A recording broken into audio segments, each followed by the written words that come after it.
Halo, selamat siang Romo, suster dan teman-teman. Saya Santasi Mangiso dengan NIM 21708 yang akan menceritakan sebuah tokoh Musa dalam kitab Perjanjian Lama. Langsung saja, dari Nabi Musa adalah anak-anak dari Amran bin Kahats, keturunan Nabi Yakub bin Ishak yang berasal dari suku Lewi, negara Mesir.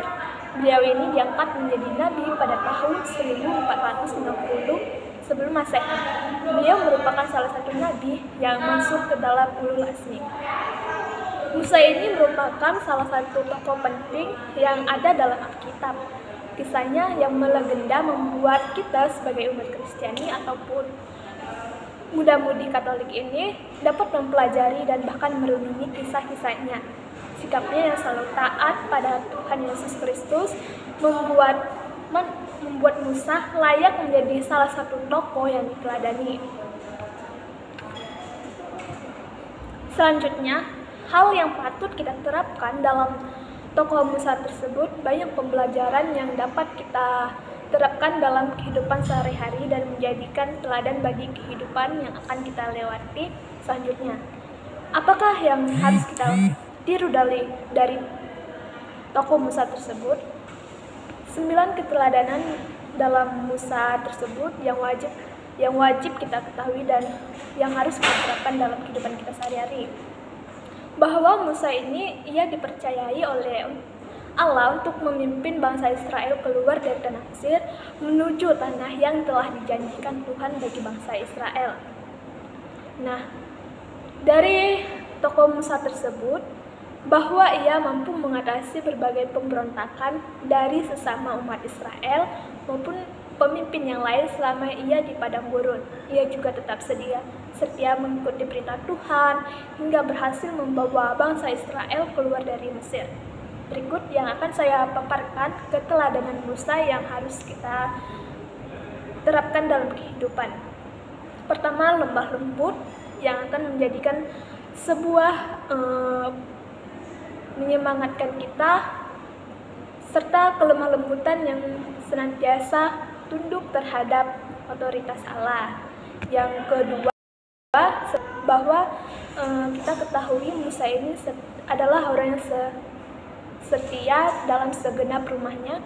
Setia merupakan salah satu karakter Kristus. Yang ketiga, rendah hati, bahwa Musa ini adalah suatu yang dipilih oleh Allah sendiri, bahwa sehingga ia akan menghadap Firaun dan membawa Israel keluar dari Mesir. Musa juga menunjukkan kerendahan hati. Ia tidak pernah bermegah atau merasa diri penting karena Allah sendiri secara langsung mengutusnya untuk memimpin umat Israel. Yang keempat, pemazmur. Musa selalu bermazmur pada Tuhan. Nyanyiannya dimuat dalam kitab Mazmur serta dalam Wahyu. Nyanyian dalam Wahyu tersebut dinyanyikan sebagai nyanyian kemenangan. Yang kelima, Musa mengandalkan Tuhan dalam kehidupannya atau yang disebut dengan pendoa. Dalam setiap perkaranya ia hadapi, dia selalu berdoa sebagai gaya hidupnya. Ia tidak pernah berhenti berdoa dan meminta bimbingan dari Tuhan itu sendiri agar ia terus mendekatkan diri selalu dengan Allah itu sendiri sebelum akhirnya umat Israel memasuki tanah perjanjian. Yang keenam, menjauhi dosa.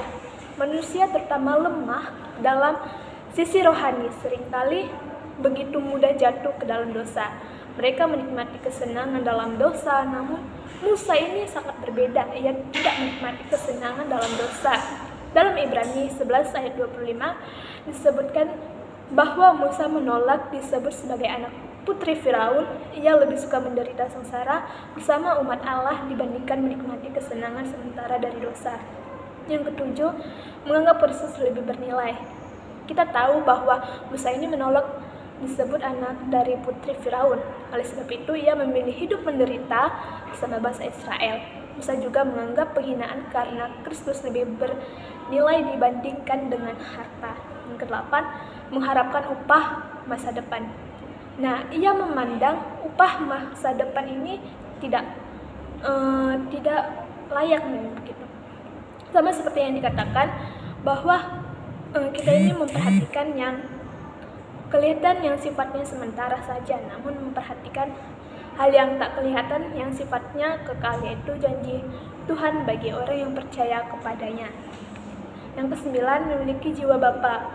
Nah, dari tokoh Musa ini, dia memberi rasa aman pada umat Israel yang dipimpinnya, bahwa ia menceritakan bagaimana Musa membela dan mencoba melunakkan hati Tuhan demi menghindarkan murka Allah pada bangsa Israel. Nah, hal yang berkesan bagi saya dari tokoh Musa ini yaitu saat dia membelah air dalam nama Tuhan dan menyelamatkan bangsa Israel. Terakhir, dalam Alkitab Matius 17 ayat 20, Yesus berkata kepada mereka, "Karena engkau kurang percaya, sebab sesungguhnya aku berkata kepadamu, jika engkau memiliki iman sebesar biji sesawi, engkau akan berkata kepada gunung ini, pindahlah dari sini ke sana. Gunung itu pun akan berpindah dan tidak ada yang mustahil bagimu." Demikianlah tokoh Musa yang mengenai keteladanan Musa dalam Alkitab ini. Beberapa karakter Musa yang dapat kita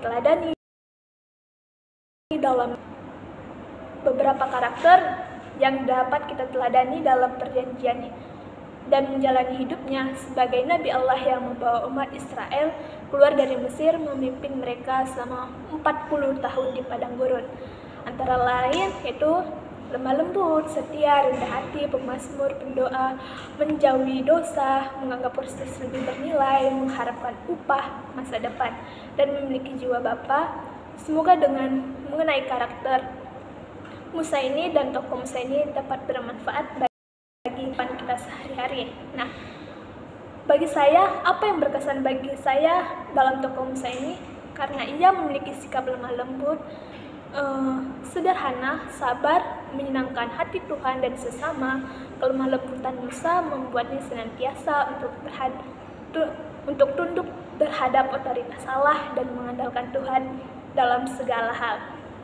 Sekian UTS dari saya, terima kasih.